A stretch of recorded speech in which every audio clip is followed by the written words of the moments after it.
भाजपा इस समय जुल्म और जास्ती और बल का इस्तेमाल करके उत्तर प्रदेश में भ्रम फैलाने का काम कर रही है कि गद्दारों की या धोखेबाजों की कोई जात नहीं होती। 60 लाख बच्चों ने एग्जाम दिया, पेपर लीक हो गया, काय का शासन चलाते हो आप? या भारतीय जनता पार्टी के दबाव में कुछ लोग गए हैं। नमस्कार, मैं हूं हयात अब्बास और आप देख रहे हैं 4 PM न्यूज़ नेटवर्क। राज्यसभा चुनाव चल रहे हैं और ऐसे में उत्तर प्रदेश में 10 राज्यसभा सीटें बहुत अहमियत रखती हैं, लेकिन साथ ही समाजवादी पार्टी को झटका लगा है और इस दौरान बीजेपी ने खेल कर दिया है। जी हाँ, कई विधायक हैं जो भाजपा में चले गए हैं, लेकिन वहीं अगर बात करूं तो समाजवादी पार्टी के जो मुखिया अखिलेश यादव, उन्होंने कहा है जो दूसरों के लिए गड्ढा खोदता है वो खुद गड्ढे में गिरता है। और राज्यभर के 2 विधायक भी समाजवादी पार्टी में आ गए हैं। जनता के पीछे चर्चा की शुरुआत कर देते हैं। कैसे देखते हैं जो समाजवादी पार्टी को झटका लगा है, भाजपा में चले गए विधायक, बड़ा चेहरा मनोज कुमार पांडे चले जाते हैं, इसको कैसे देखते हैं? देखिए, समाजवादी पार्टी ने जो भी लोग गए हैं सबका सम्मान ही बढ़ाया। समाजवादी पार्टी ने कभी किसी को कोई कमी नहीं की, सब लोगों की बातें सुनी। 3-3 बार 4-4 बार समाजवादी पार्टी से लोग विधायक बने। अब किस दबाव में ये लोग गए, किस लालच में गए? मनोज पांडे जी का चल रहा है कि उनको लोकसभा लड़ाया जाएगा रायबरेली से, अन्य विधायक भी। तो समाजवादी पार्टी ने इनका सम्मान बढ़ाया है। अभी ये कोई किसी डर से गया है या भारतीय जनता पार्टी के दबाव में कुछ लोग गए हैं तो अलग बात है। समाजवादी पार्टी को मतलब आपका कहने का है कि भाजपा ने दबाव बनाकर इनके विधायकों को तोड़ा है? मुझे भी लगता है कुछ लोग लालच में भी गए होंगे, कुछ दबाव में गए होंगे। राष्ट्रीय अध्यक्ष ने भी कहा कि जो लोग गए हैं भाई, सम्मान, कहीं समाजवादी पार्टी ने किसी के सम्मान में कोई कमी नहीं की। इन लोगों को दल बदलना था और मुझे नहीं लगता कि इन लोगों का कोई भविष्य वहाँ होगा, क्योंकि Bharatiya Janata party UG and throw की राजनीति करेगी और उनका काम निकल गया राज्यसभा का। कुछ लोग इसमें समायोजित भी हो सकते हैं, ज़्यादातर लोग कहीं के नहीं रहेंगे, घर के न घाट के। कैसे देखते हैं सर आप समाजवादी पार्टी को? राज्यसभा चुनाव में तो झटका लगा ही है, उधर भाजपा ये भी दावा कर रही है कि लोकसभा चुनाव में भी होगा ऐसे। नहीं, देखिए, जो भी क्रॉस वोटिंग किए हैं समाजवादी पार्टी के, वो संविधान को भी धोखा दिए हैं, पार्टी को भी धोखा दिए हैं, अपने क्षेत्र के वोटर को भी धोखा दिए हैं, सिर्फ अपने लालच में। पार्टी सदा इन लोगों को सम्मान दिया, माननीय अखिलेश यादव जी ने सदा सम्मान दिए, मगर इन लोगों ने जिस लालच बस गए हैं वो सपना पूरा नहीं होगा। मैं बता दूं, मैं जनता हूं, मैं समाजवादी का छोटा सा कार्यकर्ता हूं, मिर्जापुर डिस्ट्रिक्ट का रहने वाला हूँ, घनश्याम गोंड। मुझे मालूम है, गांव गांव घर घर में जाता हूँ, मुझे हर पोजीशन मालूम रहता है। मगर रही बात एक चीज़ है, घोषी आप देखी हैं, जो छोड़कर आना जाना लगा था, परिणाम का निकला। हम तो चाह रहे हैं कि माननीय राष्ट्रीय अध्यक्ष जी तुरंत तत्काल कार्रवाई करें, इन लोग का सदस्यता जाए, ये पैदल हो, पहले पैदल हो जाए, इनको अवकाश समझ में आ जाएगा तुरंत। हिंसा मैदान में इस बार जीत के आवे तो समझे। मतलब आप लोकसभा की बात कर रहे हैं, अभी राज्यसभा में तो ये हाल है, कैसे देखते हैं लोकसभा में? कैसे देखिए मैडम, अभी तो आपने बात किया, चूँकि राज्यसभा में जो क्रॉस वोटिंग हुई इसके बारे में आप बात कर रही थी। हाँ। देखिए, ये दौर जो चल रहा है इसमें 2 लोगों की कमी हो गई है। पहला जो है एहसान मानने वालों की कमी हो गई, दूसरा मर्दों की कमी हो गई। अब मर्द, आप कहेंगे कि मर्दों की कमी कैसे हो गई? हजारों लाख मर्द हैं समाज में। मर्द का मतलब होता है जो जिसके जुबान का मतलब हो, जिसके कर्म का मतलब हो। तो समाज में दोनों की बड़ी कमी हो गई, एक एहसान मानने वालों की और एक मर्दों की। तो इसी के तहत हमारे जो पूर्व के नेता रहे जो मनोज पांडे जी, जिन्होंने क्रॉस वोटिंग किया है, तो जब आदमी अपना मूल्य और सिद्धांत बेचने पर उतर आता है मैडम, तो उसे दूसरा चीज़ दिखाई नहीं देता। क्या पार्टी ने उनसे ये उम्मीद की थी? नहीं, पार्टी ने अगर उनसे ये उम्मीद की होती तो पार्टी का मुख्य सचेतक नहीं बनाता, मुख्यमंत्री के करीब नहीं भेजता, मुख्यमंत्री के करीब बैठाने के लिए उनको मुख्य सचेतक नहीं बनाता।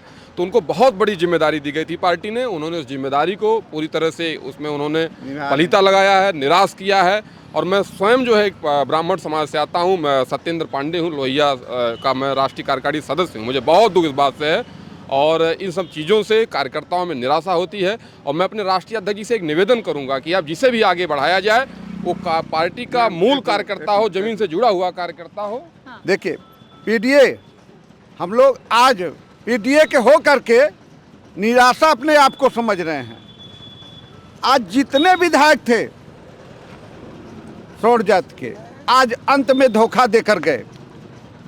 हम कह रहे हैं नेताजी को संभल को देना चाहिए टिकट। अगर इनको देंगे तो वो अपने घरवा कोट नहीं पाते हैं। हम ही लोग सुन लीजिए, नहीं सुनिए, मैं सुन लीजिए पूरी बात। गरीब जनता का, एससी का, एसटी का, यादव का, अल्पसंख्यक का वोट पाके ये लोग जीत जाते हैं। इनके बिरादरी अगर 1 लाख वोट से जीते हैं ना, तो इनके बिरादरी का सिर्फ 500-1000 वोट होता है और इनको वोट कोई देता नहीं है इस बिरादरी को। ये खाली हम लोग में आते हैं, वो जीत करके धोखा दे करके अपने कमाई के लिए चले जाते हैं। ऐसे आज किए हैं। माननीय अखिलेश जी को इस बात को ध्यान देना चाहिए, गहन ध्यान देना चाहिए कि अब हम आने वाला समय में किसको टिकट दे। क्या अगर वो नहीं ध्यान देंगे माननीय अध्यक्ष जी, तो आने वाला समय हम तो नहीं कर सकते, कुछ न कुछ बहुत बड़ा होने वाला है। मगर ये अध्यक्ष जी को मालूम होना चाहिए कि ये लोग साथ देने वाले कभी, अरे कब साथ दिए हैं बताएं? अंग्रेजों के जमाने से इतिहास इनका चला रहा है। पीडीए का ख्वाब सपना देखा था अखिलेश यादव ने। आप क्या लगता है कि पीडीए कितना कामयाब होगा? पीडीए और मजबूत होगा, इससे पीडीए बहुत ज़्यादा मजबूत होगा। जो भारतीय जनता पार्टी ने अपने संघ के लोगों को अंदर भेज के काम करवा रही थी जो है, तो उससे समाजवादी पार्टी और मजबूत हुई है। जो तीसरी सीट हमारी हार हुई है, इससे हम बहुत हार तो हमारी हुई है, लेकिन इससे हमारा एक सचेतक मिल गया है। हमको एक देखने को मिल गया कि हमारा कौन है। आज समाजवादी पार्टी के राष्ट्रीय अध्यक्ष की आंखें खुल गई होंगी, जिनके ऊपर बहुत ज़्यादा भरोसा करते थे। केशव प्रसाद मौर्य ने कहा था तीसरा उम्मीदवार उतारना ही नहीं चाहिए था, केशव प्रसाद, जरूरत ही नहीं थी। जरूरत काहे नहीं थी हमारे पास? हमारे साथ एक विधायक हमारा कम था। दूसरी बात, मैं पीडीए की बात कर रहा हूँ, तो ये किसी जात के ऊपर नहीं, इसमें तो हर जात के लोग गए हैं। बैकवर्ड भी गया है, एससी भी गया है। राष्ट्रीय अध्यक्ष जी से मेरा यही निवेदन है कि हम लोगों को, जो हमारे संगठन के लोग हों, संगठन के लोगों को महत्व देना चाहिए, इनको टिकट देना चाहिए, इनको आगे बढ़ाना चाहिए और समाजवादी विचारधारा पे जो हमेशा कायम रहे। इन लोगों की, देखिए, गद्दारों की या धोखेबाजों की कोई जात नहीं होती। ये सवर्ण है, बैकवर्ड है, एससी से कोई मतलब ही, और सभी जातियों के लोग गए हैं। तो आगे से जहाँ तक लोकसभा की बात है, तो लोकसभा में और जनता करना है, विधायकों को नहीं। इनको जनता ने चुन के भेजा, इन्होंने गद्दारी की, इन्होंने धोखा दिया। लेकिन लोकसभा में जनता समाजवादी पार्टी के साथ है, कांग्रेस, समाजवादी पार्टी और कांग्रेस गठबंधन के साथ है, और लोकसभा में समाजवादी पार्टी 50 के ऊपर सीटें जीत कर आएगी। इससे कोई फर्क नहीं पड़ता। और भारतीय जनता पार्टी के इस विश्वासघात ने, इन्होंने 8वां प्रत्याशी जबरदस्ती उतारा। समाजवादी पार्टी के पास केवल 3 विधायक कम थे, इनके पास काफ़ी कम थे। तो इनको धन बल पे अपने भरोसा था, इनको विधायकों को डराना था, तो ये अपने उसमें साजिश में कामयाब हुए। इससे जनता को काफ़ी आहत हुई पूरे प्रदेश की। और ये जो है 2024 लोकसभा में भारतीय जनता पार्टी के प्रत्याशियों को बुरी तरीके से जनता हराकर इस धोखे का बदला देगी। केशव प्रसाद मौर्य का बयान देखा होगा, उन्होंने कहा तीसरा उम्मीदवार उतारने नहीं चाहिए था समाजवादी। हमारे पास 1, 2, 3 विधायकों की कमी थी, हम विधायक अपना मैनेज कर लिए थे। उसमें भारतीय जनता पार्टी ने हमारे विधायकों को तोड़ने की कोशिश, जो उनके लोग थे पहले से, तो उन्होंने सेट कर लिया था, पूरा सारे मामले सेट कर लिए थे। और ऐसा उन लोगों को नहीं करना चाहिए था जो है। और माननीय जी जो है, भारतीय जनता पार्टी ने एक तीर से 3 निशाने खेले। पहले तो उन्होंने स्वामी प्रसाद मौर्य को तोड़ा, जो है पार्टी से उन्होंने इस्तीफा दिया। स्वामी प्रसाद मौर्य ने अगर पार्टी को इस्तीफा दिया है तो मनोज पांडे की वजह से इस्तीफा दिया हुआ है। नहीं तो ऐसे भाजपा करती रहेगी तो फिर कैसे चल पाएगा लोकसभा चुनाव? नहीं, अब जो है पीडीए के लोगों को एकदम दिमाग खुल गया। माननीय राष्ट्रीय अध्यक्ष जी का एकदम दिख में आ गया। उन्होंने एक बात कल कही थी, जो है जब रात में भोजन हुआ था विधायकों के साथ में, उन्होंने कहा कि मैं किसी को धोखा नहीं दे रहा हूँ। पीडीए हमारा एक ऐसा है समाज है जो हमको मदद करेगा जो है, और आप लोगों को मेरे साथ रहना पड़ेगा। तो आप लोगों की मैं पूरी मदद करता हूँ जो है। अच्छा, पल्लवी पटेल कह रही है कि मैं पीडीए थी, पीडीए हूँ, पीडीए रहूंगी। इस बयान को तो कैसे देखते हैं? जबकि उनको सोचा, जो खबरें आ रही थी निकल के, कि वो जा सकती है भाजपा में, लेकिन वो पल्लवी पटेल जो पीडीए की बात करती हैं, तो पीडीए की थी जो है, उनके अंदर जो था पिछड़ा बैकवर्ड दलित की बात कर रही थी जो है। उन्होंने वो सिर्फ जो है नाराजगी किसी बात को लेकी थी उनकी, जो है वो बस उनकी नाराजगी खत्म हो गई उस पर। उन्होंने वोट किया जो है दमदारी से जाके। देखिए, समाजवादी पार्टी उत्तर प्रदेश के अंदर हमेशा गरीब मजलूमों की लड़ाई लड़ती आई है। और आप बेखूबी जानती हैं, उत्तर प्रदेश में भाजपा सरकार में लोगों को ईडी जना काय के डर उन्हें बिठाकर उनकी पुरानी जांचें खुलवा देंगे, पुराने मुकदमे लगवा देंगे। कहीं ना कहीं अपनी सत्ता का नशा दिखाकर विधायकों को, आम जनस को वो दबाकर उनका मौके का फ़ायदा उठाने का काम कर रही हैं। और आप बेखूबी जानते हो, उत्तर प्रदेश में बेरोजगारी चरम पर है। अभी यूपी पुलिस की भर्ती हुई थी, आपने अच्छी तरह देखा। 60,000 कांस्टेबल की भर्ती थी, 60 लाख बच्चों ने एग्ज़ाम दिया, पेपर लीक हो गया। काय का शासन चलाते हो आप?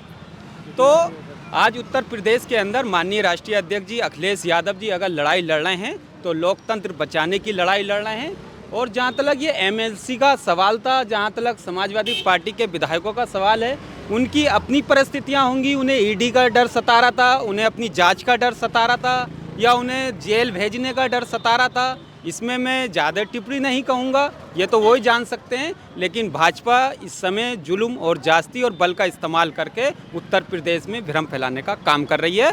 और 2024 में उत्तर प्रदेश से नहीं 50 से ज़्यादा सीटें समाजवादी पार्टी की आएंगी और भाजपा का सफाया 2024 में तय होना है। इस बार इस देश के युवाओं ने ठान रखा है कि उत्तर प्रदेश से भाजपा को घेरने का काम करेंगे। बिल्कुल, तो लगातार राज्यसभा चुनाव को लेकर जिस तरह से लोगों की प्रतिक्रिया है वो साफ तौर पे ये कहना है कि भाजपा साम दाम दंड भेद की राजनीति कर रही है और कहीं ना कहीं ईडी सीबीआई के जो डर है वो दिखाकर विधायकों को अपने तरफ तोड़ के किया है। लेकिन लोकसभा चुनाव में नतीजे कुछ और होने वाले हैं, ऐसा उम्मीद करते हैं लोग। कैमरा पर्सन सत्यनारायण के साथ मैं हयात अब्बास, 4PM न्यूज़ नेटवर्क।